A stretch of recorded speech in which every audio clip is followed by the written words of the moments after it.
Okay, welcome back everyone to another episode of 3 Points with Carroll College basketball. I'm joined again by head coach Ryan Lundgren. Coach, how are you feeling today? Doing good. We've had a really good week of practice. Had one this morning. So, just coming back from the Dickinson trip, there's a lot of things we need to work on to get better. And I really feel like this week we've had 4 tremendous practices and we've been able to take a step forward. So hopefully that translates and we can see some of that measurable progress this week as we head into another tough game against Sagu on Thursday. Yeah, and you hit on obviously what always our first point is the past games. You went out, long, fun bus trip, I'm sure, to North Dakota and took on 2 teams. First, we'll start with Mayville State, a game super competitive games both times, but obviously fell short there. I guess, what did you see from the team in that one? Well, we didn't get out to a great start in either game, and that really hurt us because, the way we want to play is we want to utilize our size and be able to throw the ball inside. And when you get down 15 or 18 points, you kind of have to speed the tempo of the game up a little bit. So, Mayville came out and kind of hit us in the mouth early. I didn't realize this at the time, but, they've won 31 of their last 36 games. They made a national tournament last year. I mean, they're the favorite to win that league, them and Dickinson. And they're a very good team, well coached, spread the floor. Kind of a mismatch problem for us because their 5 is about 6'6", and he pick and pops. And, our 5 is 7 foot and likes to stay inside. So it kind of put us in rotations, and Zane couldn't play as much. But I commend our guys down 17 at half or whatever it was and came back, cut it to 3, had some opportunities, but just Mayville, again, credit to them, and they responded to every run that we made. And ultimately I think we ended up losing by 8 or 10 points, but just didn't get off to a good enough start in that first game. Yeah, definitely. It's never fun to play from behind, but obviously, as we're seeing, still a really tough non-conference schedule for your team, and obviously it's not going to hurt you in the long run to play such good teams. And one player I wanted to ask you about is James Lang. He, in that game, had a really good game against Mayville State, and he's a redshirt sophomore, but this year kind of new career high in scoring just easily. I guess, what have you seen from him? He's a guy who's kind of made his way in the starting rotation too.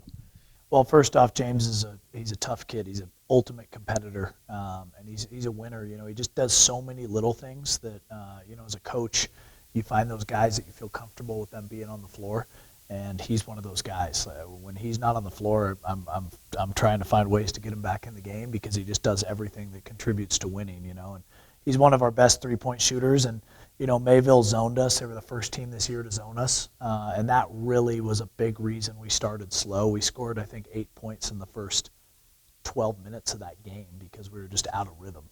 But once we settled in, and James was a big reason for that, him and Trent Rogers both, they knocked down a few threes and got us back into the game. And, we continued to battle, and their ability to shoot the 3 really helped us, and we cut that halftime deficit way down. We were looking like we were going to go into halftime down 18, and I think we were just down a few points, and they opened it back up. But James was a big piece of that and shot the ball really well. And moving on to the second game you guys played out there in North Dakota was against Dickinson State. I know a team that came here and played and beat Montana Tech, conference preseason favorites, a really good team. Obviously, as you said, similar script. They kind of started out super hot, and your team was able to battle back, but a high-scoring game you eventually fell in. I guess just what did you see from your guys in that one? Well, again, disappointing that I thought we would respond a little bit better the second night after the way Mayville kind of handled us at times. But again, Dickinson shot 67% in the first half, and that's the second game that, you look back to our Arizona Christian game, they buried us by 20 at halftime, and they shot 78% in the first half. So it's the second game we've kind of allowed a team to really stretch it out like that, and that's, part of it is them being at home and shooting the ball well, but another part of it is our defense has to get better, and I think we've done a tremendous job this fall of really focusing on our zone defense, and we've gotten very good at it, but at the expense of working on our man defense. And so I think you saw some of that this weekend. Our man defense is not where it needs to be, and that's been a huge focus this week, and I think we're going to take a big step. But, yeah, I mean, we had our chances in that Dickinson game late. I mean, we had multiple opportunities at a one-possession game. A couple of calls just did not go our way. A couple of shots that normally fall didn't fall. And, it's just how it happens on the road. And we kind of knew going into this it was going to be a up and down non-conference because we have the fourth, according to the Massey ratings, which is a national rating system, and very accurate analytical data that they use. We're the fourth toughest schedule in the country in NAIA. So I mean, we're being challenged every night, and ultimately, it's like I told the guys, we're trying to play our best basketball in February and March, and we all want to win now, but I really feel this team has the pieces. We just have to get better in certain areas to give us the best chance in the postseason. For sure, and I don't even know if you need to look at a Massey rating or something. You just look at your schedule. No, it's a really tough non-conference schedule, whether it be just how good the teams you're playing are, but also I guess really just the rankings around the country and the records and where you're playing to. Obviously, some tough trips, North Dakota. Yep. You're not done yet, but next we're looking forward into the future, not just future games, but for point two, also just kind of what you want to do with your team. And obviously, you got first things first, I guess, that long bus ride there and back. What'd you do on the bus ride the whole time? Well, the nice thing about the bus rides is it just kind of gives our guy, flying's great, but you also have to connect and wait and probably get delayed. And bus, you kind of just get in and guys can stretch out and just kind of sleep and relax. And, we have obviously a 50-person bus all to ourselves. Our travel party was, I think, 17 on that trip. So everybody had a lot of room. Weather was great. Roads were great. We were able to kind of take our time and get there. And we left really early. Got in practice that night, but it's like you said. I mean, not only are we playing good teams, but we're playing them on the road, and it's a whole different ball game when we're here at Carroll. You got to see a couple weekends ago what this team's capable of, especially when we're at home. It's just it's the same way if Dickinson had come here. It could have been a different script, but when they're at home and they got their fans and they're comfortable, they're sleeping in their own beds. There's a reason that the home road win-loss splits are so drastic at every sport at every level. So but the trip overall was great. I think the road games ultimately will help us in conference play, but yeah, it's challenging to win on the road, especially against two really good teams. I mean, you talked about Dickinson. They went into Butte and won by double digits. They had Rocky beat at home, lost in overtime. Beat Providence. So I mean, they're if they were in our conference, they'd be competing in the top half for sure. So it was a good trip for us overall. Even though we didn't get a win, it was a good way to challenge us for sure. Definitely, and also road trips can also help you for stuff like the conference tournament, which is at a neutral site where every team's kind of playing on the road in a way. And then moving on, though, you do get a home game. You talked about how important it is to have home games. A week from now, you're going to play Sagu, American Indian College, a school from down there in Arizona. They played a D1 team in NAU and almost beat them, a really good team. They've played some other really tough opponents. So I guess just what do you see from that team? Yeah, it's going to be a challenging game. They're long, they're athletic, they like to play fast. They are, you hit it on the head. They went to Flagstaff and lost to NAU by 4. They went to William and Jessup, who's a Division II NCAA D2 school, and beat them by 15.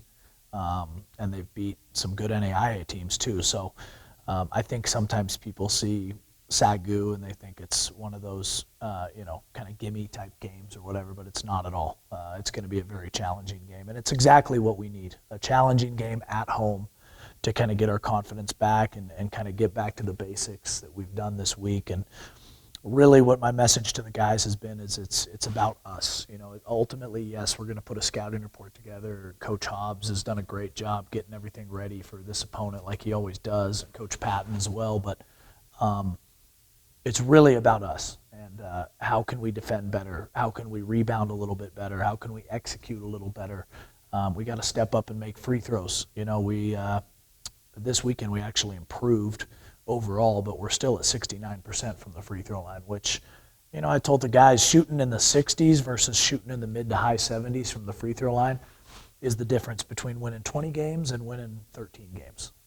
Because I think the Frontier Conference games are going to be that tight, So we have to get better in that area, and I think this is a great opportunity for us to focus on what we need to improve on and be able to do it against a quality opponent at home. Yeah, and you kind of hit on with the free throws there, obviously, but also such a physical conference in the Frontier. Free throws can really matter in a lot of games. But what are some things, because you do have that kind of space now, kind of weird parts of the season where you kind of have a week plus between games. What are some things, obviously you hit on free throw shooting, that you would like to see this team maybe change in between now and I guess your team changing now in the Sekou game? Yeah, I think, toughness and man-to-man defense, we have to be better. I kind of opened with that, but just our zone defense has really improved. Our rebound margin is, I think, tops in the league or second in the league. We're rebounding pretty well. We can still improve in that area, but we just have to get a little bit tougher, and we have to get out to better starts. And I think a lot of it starts with our defense, because our ability to get stops in the half court will ultimately dictate our ability to go down and execute at the other end or get out in transition and get easy baskets. And so, like I said, this week we have had some of the most competitive practices we've had all year, and they've been terrific. The guys have enjoyed it. It's been intense. Guys have been pushed. But we've ultimately just really got back to the basics and just guarding the ball one-on-one, being in the gaps, hitting on your blockouts, contesting every shot, just basic man-to-man principles, and that's really where we need to make a big jump. Yeah, and man, as a basketball player, nothing quite like an early morning, tough, defensive-minded practice. That really makes good basketball players. I feel like that's my opinion. We've had a lot of early morning practices, so next semester we will not. That'll be nice. Yeah, I'm sure the guys will be excited about that. They but will. For now, they got to lock in. And into our final question, always a great one. So let's say the Saints are all on a camping trip, okay, and there's a bear comes into the camp, and you need one of your players, or maybe assistant coaches, or maybe someone needs to wrestle the bear. Or maybe you can get a few different guys out there, depending on the size of the bear, of course. Who do you want to wrestle the bear on the Saints? Well, I would say Murat, just from a sheer size and how physical he is, he would probably stand the best chance against a bear. But I would say, if I had to pick someone that'd be like sneaky and find a way to be scrappy with the bear, even though he's undersized, James Lang would be my pick. I talked about him earlier. He's tough. He does all the winning things, and he'd be outsized and outmatched, but he normally is on a night-to-night basis, and he finds a way to get it done. So I don't think the bear would stand a chance against either of those two.